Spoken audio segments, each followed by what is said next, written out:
Aloha, this is Sky, the Soulful Progressive with FNN, Feminist News Network, the feminist news that's right for you. Welcome to Sky in the studio. Now, you know if I gotta bring it to the studio and to give it to you, it is some real soulful news. Now, if you haven't liked and subscribed today, please let them know that soulful news is coming your way. Alright, yeah, just like sitting around that kitchen table telling it like it is. I remember those times, don't you? Well, if you don't, now you can get some too. Alright, now, I want to talk about Tulsi Gabbard on The View with those girls acting a fool. Left, right, rear, cat fight. Meghan McCain, the Latina girl, I don't know who she is, and this light-skinned girl with too much makeup and too much hairspray. Now, they were coming to him hard. Now, nobody wanted to clap for Tulsi. You know what? Let's take a look. Let me show you what I'm talking about. First, we're going to do the Meghan McCain, and then we'll come back.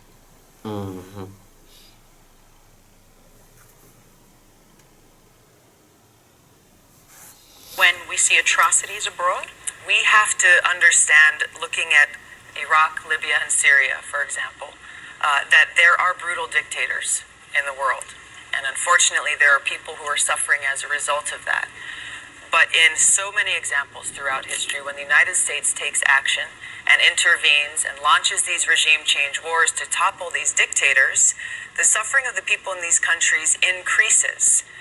Their lives are made worse off than they were before. There is far more death and destruction. Libya is a perfect example. Muammar Gaddafi was toppled. Now, today, we have more terrorist groups in Libya than ever before. We have Libyan people, women and children, being sold in open markets as slaves. So while these wars which we didn't have before when he was there, which didn't exist before. No. So while let's just finish this one point, because we feel for the suffering of people in these countries, and we want to be able to help them. And so many of these wars are begun and waged from a place of humanitarianism. Yeah. But the reality is, and it's a harsh reality, that there is more suffering and more loss of life and more destruction as a result of these wars, which does not serve the people in these countries, nor does it serve our interests and our security. Congresswoman, first, thank you for your service, which is something I say to everyone who has served that comes on the show, and I think it's important. That being said, my understanding is you know how I feel about your stance on foreign policy, and when I hear the name Tulsi Gabbard, I think of a Assad apologist. I think of someone who comes back to the United States and is spouting propaganda from Syria. You have said that the Syrian President Assad is not the enemy of the United States, yet he's used chemical weapons against his own people 300 times. That was a red line with President Obama. That is not our enemy. 13 million Syrians have been displaced. So when you say regime change is hurtful for the country, but gassing children isn't more hurtful, it's hard for me to understand where you come from a humanitarian standpoint if you were to become president. Well, you're putting words in my mouth that I've never said. You did not say that Syrian President Assad is not the enemy of the United States. Say it now, clarify. The issue here is, how can we help alleviate the suffering of people? Just really one moment. Is he an enemy of the United States? An enemy of the United States is someone who threatens our safety and our security.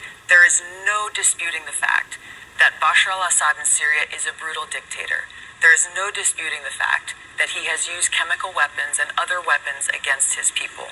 There are other terrorist groups in Syria who have used similar chemical weapons and other weapons of terror against the people of Syria. This is an unfortunate thing that wrenches at every one of our hearts. This is not something I'm disputing, nor am I apologizing or defending these actions.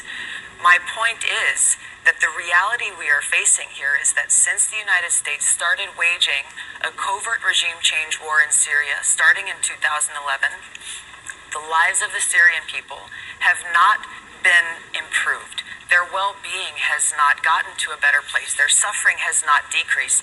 It has increased. In addition to the fact that Al-Qaeda is stronger in Syria today than ever before. So not only are we dealing with the fact that this regime change war we've been waging in Syria has not helped the Syrian people, it has made their lives worse off. It has also undermined our national security, leaving us in a place where Al-Qaeda is a stronger threat there than they ever have been before.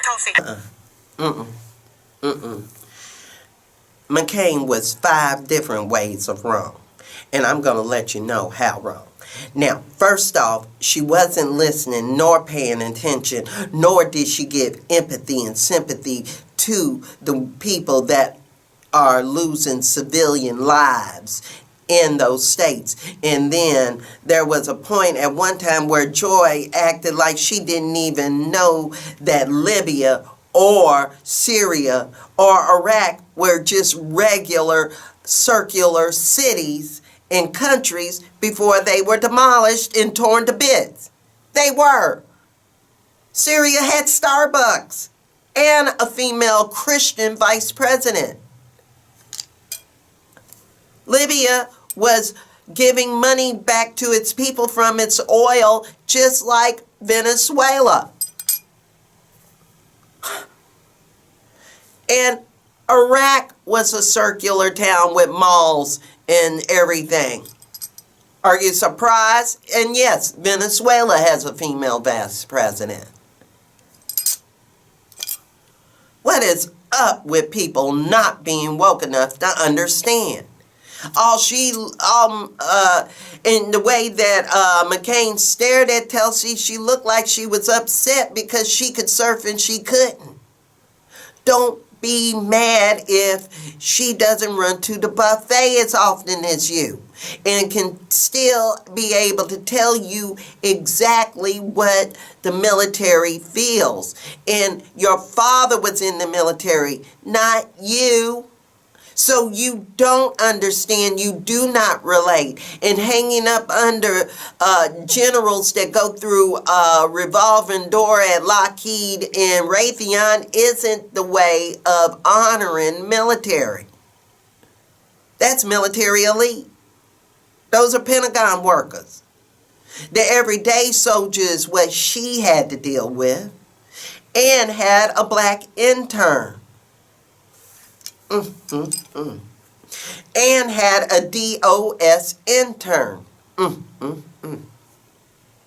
Y'all can't relate to this woman because you're too elitist to relate to this woman.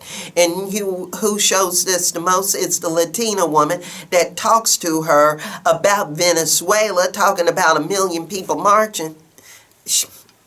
Let's take a look at this because she gets her information all kinds of wrong.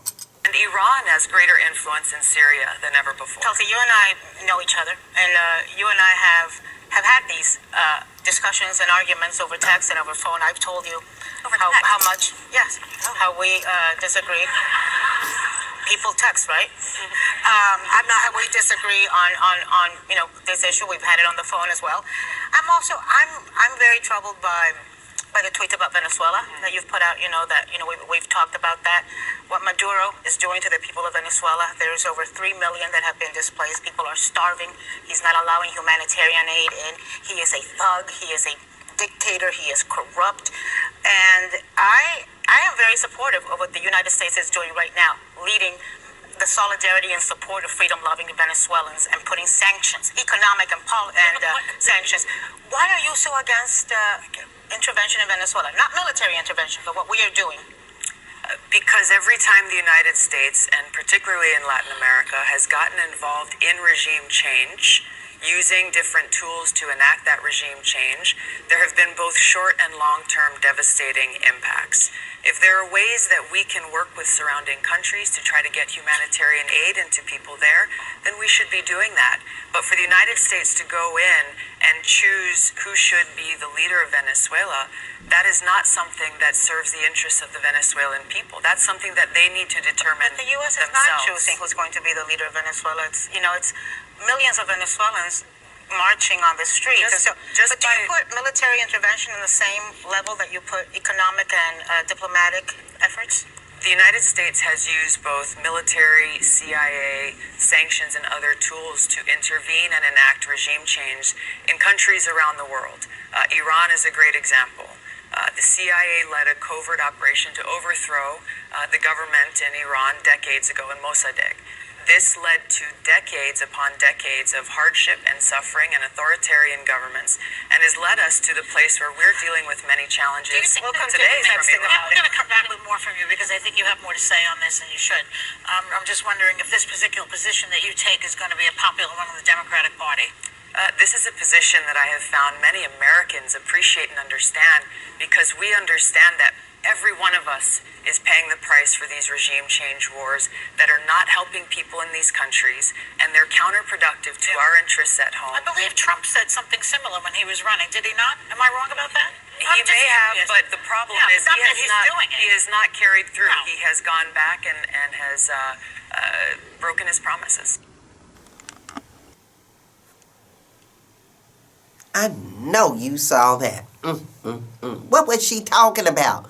The million that was marching was on Maduro's side. It's only the elitists. When you take a look at the other guys' marchers, notice the Ray-Bans, the gold chains, the light skin, the fairness. Because it's the darker, nappier ones that are standing millions strong in line to sign a petition to give to Trump to let them know that they do not want them to invade. Yes, the aid coming through Colombia is a Trojan horse. Don't you know what type of racist, fascist that just got elected into Colombia and Brazil? My God. We're talking about the Duterte of Brazil here. Come on. That woman is not woke at all.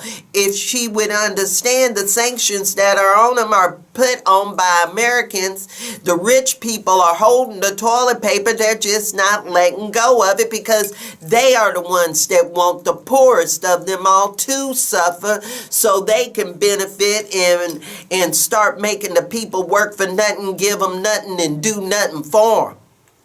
And I don't know why Tulsi didn't even mention Elliott Abrams. Or the plane that Maduro caught with U.S. guns in them. No telling how many already came into the state to start the coup.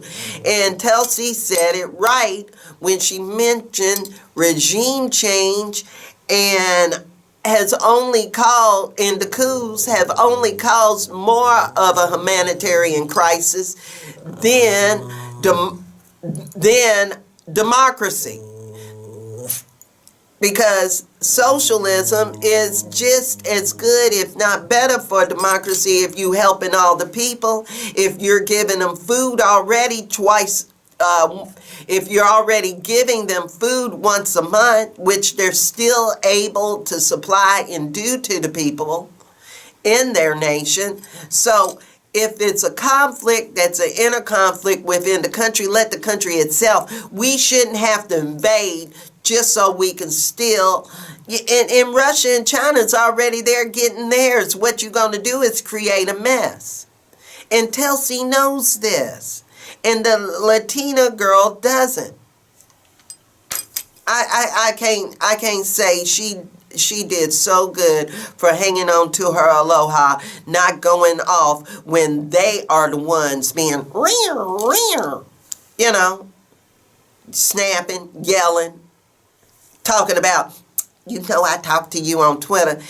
She even called out Joy. You know what I'm saying? For the look she gave. I know that's right. And she was honest about it. And what could Joy say? Nothing. And didn't.